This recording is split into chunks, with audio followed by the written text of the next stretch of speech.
Hi, this is Vidya and you வாட்சிங் choices of வித்யா. என்னைக்காச்சும் ஒரு பொருள் எடுக்கிறதுக்காக ஒரு ரூம்ல இருந்து இன்னொரு ரூமுக்கு போயிட்டு, ஆமா நான் இப்ப எதுக்கு இந்த ரூமுக்குள்ள வந்தேன் அப்படின்னு யோசிச்சிருக்கீங்களா? போன் சார்ஜ் போட்டா கூட சுவிட்ச் போட்டாலுமே 2 ஸ்டெப் எடுத்து வச்சுட்டு, ஆமா நான் இப்ப சுவிட்ச் போட்டேனா இல்லையா அப்படின்ட்டு திரும்ப போய் செக் பண்ணிருக்கீங்களா? சாப்பிடும்போது சைட்ல யூடியூப்லயோ எதுலயாச்சும் எனக்கு ஒரு வீடியோ ஓடிட்டு இருந்தா மட்டும்தான் என்னால சாப்பிட முடியும். அதை பார்த்துட்டு தான் நான் சாப்பிடுவேன் அப்படின்னு நீங்க இருக்கிறீங்களா? அப்போ இன்னைக்கு நீங்க தான் எனக்கு கண்டென்ட். இத பத்தி டீடைலா பேசுறதுக்கு முன்னாடி நீங்க என்ன பண்ணணும்? சேனலுக்கு ஒரு சப்ஸ்கிரைப போடணும்.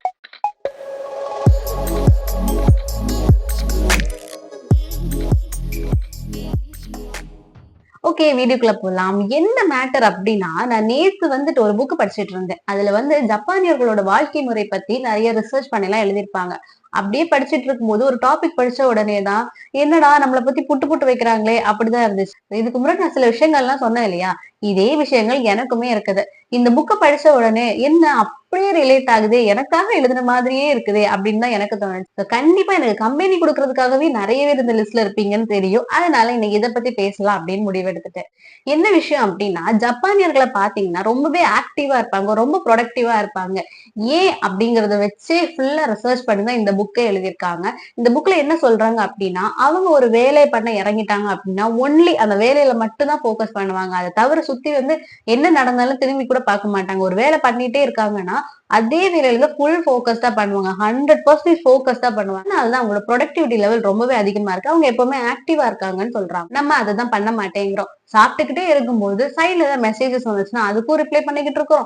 கண்ணை பார்த்தா டிவில ஓடிக்கிட்டு இருக்கோம். இல்ல ஏதாவது சைட்ல வீடியோ ஓடிக்கிட்டு இருந்தா அதை பார்த்துக்கிட்டு இருக்கோம். இப்படி எல்லா வேலையும் சேர்த்து ஒரே நேரம் பண்ணும்போது நம்மளோட ப்ரொடக்டிவிட்டி லெவல் குறையும் அப்படின்னு ரிசர்ச் மூலமா சொல்றாங்களாம். ஸ்டான்ஃபோர்ட் யூனிவர்சிட்டில ஒரு ரிசர்ச் நடத்தியிருக்காங்க. என்ன அப்படின்னா 2 செட் ஆஃப் ஸ்டூடெண்ட்ஸ எடுத்துக்கிட்டு, ஒரு செட் ஆஃப் ஸ்டூடெண்ட்ஸ் கிட்ட நீங்க ஒரே நேரத்துல ஒரு வேலைய மட்டும் தான் பார்க்கணும் அப்படின்னும், இன்னொரு செட் ஆஃப் ஸ்டூடெண்ட்ஸ் கிட்ட நீங்க ஒரே நேரத்துல பல வேலைகள பார்க்கலாம் அப்படின்னு ட்ரெயின் பண்ணியிருக்காங்க. ரொம்ப நாள் இந்த ட்ரைனிங் மட்டுமே குடுத்துட்டு இருந்திருக்காங்க. கொஞ்ச நாள் அவங்கள ட்ரெயின் பண்ணதுக்கு அப்புறமா அந்த 2 செட் ஆஃப் ஸ்டூடெண்ட்ஸ்க்கும் ஒரு டெஸ்ட் மாதிரி வைக்கிறாங்க. என்ன அப்படின்னா, ஒரு பாதி ஸ்கிரீன்ல ரெட் கலர் ஆரோஸா ஓட விட்டுருக்காங்க. பாதி ஸ்கிரீன்ல ப்ளூ கலர் ஆரோஸா ஓட விட்டுருக்காங்க. இவங்களோட வேலை என்ன அப்படின்னா, எத்தனை ரெட் கலர் ஆரோஸ் போகுது அப்படின்னு கவுண்ட் பண்ணி சொல்றதா இவங்களுக்கு டெஸ்ட். கொஞ்ச நேரம் வரைக்கும் எல்லாமே கரெக்டா தான் ஆன்சர் பண்ணிட்டு இருந்திருக்காங்க. அதுக்கப்புறம் இவங்க என்ன பண்ணிருக்காங்கன்னா, அந்த ப்ளூ கலர் ஆரோஸ் இருக்கு இல்லையா, அதோட கவுண்ட இன்க்ரீஸ் பண்ணி விட்டுட்டாங்க. சோ இந்த ரெட் கலருக்கு இடையிலயுமே அந்த ப்ளூ கலர்ஸ் எல்லாம் ஓடுற மாதிரி அதோட கவுண்ட இன்க்ரீஸ் பண்ணி விட்டுருவாங்க.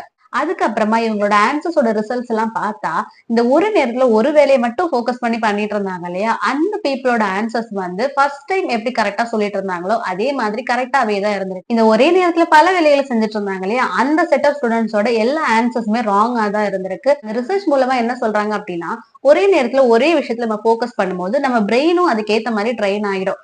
ஒரு வேலையை தான் பண்ணணும், கரெக்டா பண்ணணும் அப்படிங்கிற மாதிரி ஃபோக்கஸ் ஆயிடும். நீங்க அதுக்கப்புறம் கொஞ்ச நாள் கழிச்சு ஒரு வேலைய பார்த்தா கூட உங்க மூளை அதிலேயே மட்டும் தான் ஃபோக்கஸ் பண்ணிட்டு இருக்கும். பட் நம்ம என்ன பண்றோம், ஒரே நேரத்துல பல வேலைகள பார்த்துட்டு நம்ம பிரெயின் அதுக்கு ஏத்த மாதிரி ட்ரெயின் பண்ணிட்டோம். சோ நீங்க ஒரு வேலை பண்ணணும்னு இறங்குனா கூட திடீர்னு ஒரு டிஸ்ட்ராக்ஷன் வந்தாலும் உங்க பிரெயின் அந்த டிஸ்ட்ராக்ஷன் பக்கம் திரும்பிடுமே தவிர இந்த வேலையிலேயே ஃபோக்கஸ் பண்ணி இருக்காது.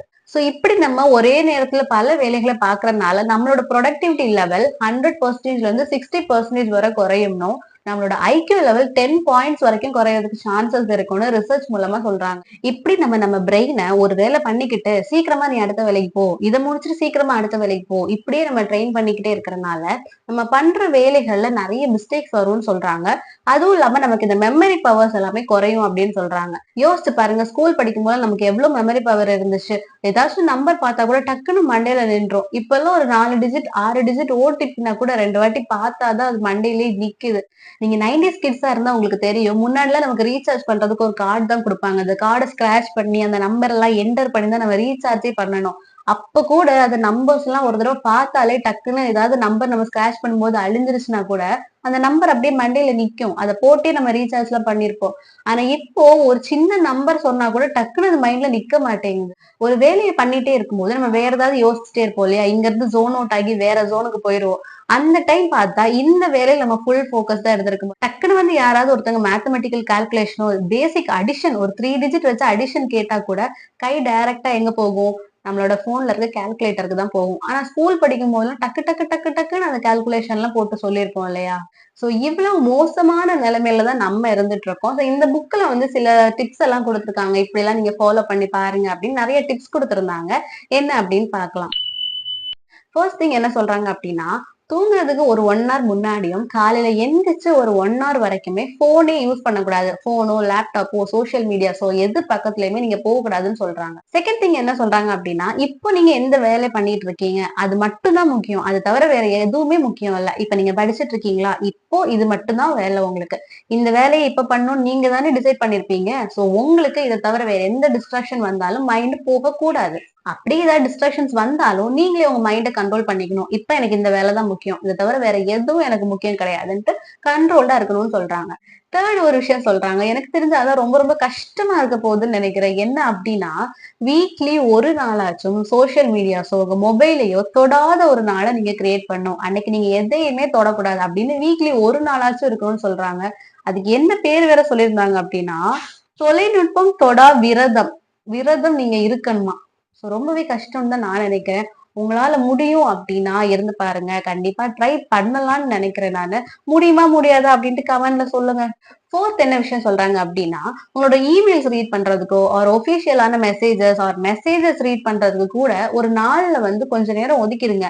இந்த குறிப்பிட்ட நேரத்துல மட்டும் தான் நீங்க இந்த மெசேஜஸ்க்குலாம் ரிப்ளை பண்ண போறீங்க. இந்த மெயிலுக்குலாம் நீங்க ரீட் பண்ணி ரிப்ளை பண்ண போறீங்கன்ட்டு உங்களோட ஸ்கெடியூல்லயே ஒரு டைம் வந்து ஒதுக்கி வச்சிருங்கன்னு சொல்றாங்க. நெக்ஸ்ட் ஒரு டெக்னிக் சொல்றாங்க. அதுக்கு பேர் என்ன அப்படின்னா பொமோடோரோ. பொமோடோரோ டெக்னிக் அப்படின்னா என்னன்னா, கண்டினியூவா ஒர்க் பண்ணிக்கிட்டு ஒரு விஷயத்துல இருந்து இமீடியட்டா அடுத்த விஷயத்துக்கு ஜம்ப் பண்றதும், அது முடிச்சதும் நீ போ, நீ வா அப்படிங்கிற மாதிரி அடுத்த வேலைக்கு போறதுனால நம்ம பிரெயினோட ப்ரொடக்டிவிட்டி லெவல் வந்து ரொம்பவே கம்மி ஆயிடும்னு சொல்றாங்க.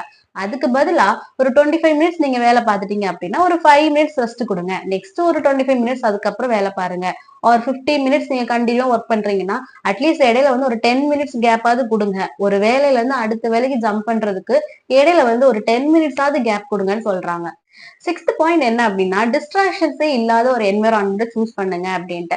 நீங்க படிக்க போறீங்களா? உங்களோட வீட்ல இருக்கவங்களே வராத ஒரு லொகேஷன், டிவி சத்தம் எல்லாம் கேட்காத ஒரு லொகேஷன் இருக்கும் இல்லையா? ஒரு ரூமோ இல்ல மாடியோ அந்த மாதிரி ஒரு என்விரான்மெண்ட் சூஸ் பண்ணிக்கோங்க.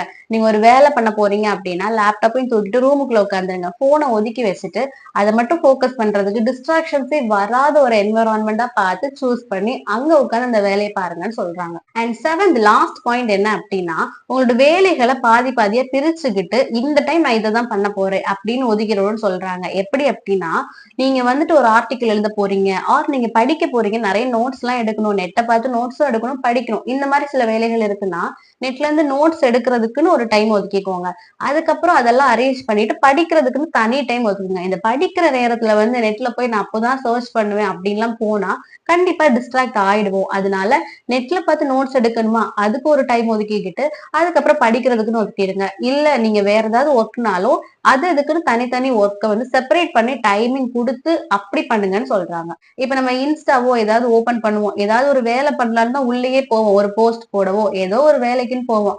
பட் இன்ஸ்டா ஓபன் பண்ணது என்ன ஆகும், ஒரு ரீல்ஸ் வந்து நிக்கும். நம்ம அதை கிளிக் பண்ணிட்டோம்னா அதுக்கப்புறம் அதுக்கு அடுத்த ரீல், அதுக்கு அடுத்த ரீல், அதுக்கு அடுத்த ரீல் அப்படின்னு போய்கிட்டே இருக்கும். அப்படியே ஒரு 10 மினிட்ஸ் தாண்டிடும். ஒரு 10 மினிட்ஸ் தாண்டினதுக்கு அப்புறம் தான் ஞாபகம் வரும், ஆமா நான் ஏன் இப்ப இன்ஸ்டா பக்கம் வந்தேன், போஸ்ட் போட வந்தேன் அப்படின்னு. அதுக்கப்புறம் தான் ஞாபகம் வரும். அதுக்கப்புறம் தான் என்ன பண்ணுவோம், சரி இப்போ வந்த வேலையை பார்ப்போம் அப்படின்னு போஸ்ட் போட போவோம். இருந்தாலும் அந்த முன்னாடி இந்த 10 மினிட்ஸ் நம்ம அதுல வேஸ்ட் பண்ணிட்டோம் இல்லையா? இந்த பழக்கம் கண்டிப்பா எனக்கு மட்டும் இல்ல எல்லாருக்குமே இருக்கும்னு நினைக்கிறேன். ரீசெண்டா நான் ஒரு மீம்ஸ் கூட பார்த்திருந்தேன். அதுல என்னன்னா, அவங்க ஃப்ரெண்டுக்கு வந்து ஆக்சிடென்ட் ஆகி கீழே விழுந்து கிடப்பாங்க. அப்போ இவங்க வந்து ஆம்புலன்ஸ் கால் பண்ணலாம்னு போன் எடுக்கும்போது ஒரு நோட்டிபிகேஷன் வரும். அதை கிளிக் பண்ணி பார்த்தா இன்ஸ்டாக்குள்ள போயிட்டு ரீல்ஸ் பார்க்க ஆரம்பிச்சுருவாங்க. அப்புறமா தான் அதை பார்த்து சிரிச்சு சிரிச்சு ஃப்ரெண்டு கிட்ட காமிக்கலான்னு திரும்பும்போது ஃப்ரெண்டு கீழே விழுந்து கிடப்பா. அப்புறம் தான் ஞாபகம் வரும், ஐயோ ஆம்புலன்ஸ் கால் பண்ணும் அப்படின்னு சொல்லிட்டு அதுக்கப்புறமா தான் ஆம்புலன்ஸ் கால் பண்றாங்க. மீன் தான் ஃபன்னியா தான் இருந்துச்சு. ஆனா அதுக்கப்புறமா எனக்கு தோணுச்சு, நான் மட்டும் இந்த சுச்சுவேஷன் இல்ல, இந்த மாதிரி நிறைய பேர் இருக்கிறாங்க அப்படின்ட்டு. But that's not a good thing இல்ல. இதுல சொல்லிருக்க விஷயம்லாம் உங்களுக்கு ஃபாலோ பண்ண கஷ்டமா இருந்துச்சு அப்படின்னா குட்டி குட்டி விஷயமா வந்து ஃபாலோ பண்ண ஆரம்பிங்க. இன்னையில இருந்து ஒரு சின்ன ஸ்டெப்பாவது எடுக்க ஆரம்பிங்க. அதுக்கப்புறம் போக போக கொஞ்சம் கொஞ்சமா இன்க்ரீஸ் பண்ணிட்டே போகலாம். இதான் நான் படிச்ச விஷயம். ஃபைனலா இந்த பார்ட்ல எப்படி முடிக்கிறாங்க அப்படின்னா, தொழில்நுட்பம் வந்து முக்கியமான ஒரு விஷயம் தான். ஆனா அதோட கண்ட்ரோல்ல நம்ம இருக்கக்கூடாது. நம்ம என்ன பண்ணணும், என்ன யோசிக்கிறோம் அப்படிங்கிற கண்ட்ரோல் நம்ம கிட்ட மட்டும்தான் இருக்கணும். ஓகே, இந்த டாபிக் உங்களுக்கு யூஸ்ஃபுல்லா இருந்துச்சுன்னா லைக் பண்ணி கமெண்ட போடுங்க. இந்த வீடியோ உங்க ஃப்ரெண்ட்ஸுக்கு ஷேர் பண்ணுங்க. மறக்காம நம்ம சேனலை சப்ஸ்கிரைப் பண்ணிருங்க. நெக்ஸ்ட் ஒரு வீடியோல பார்க்கலாம். பாய்.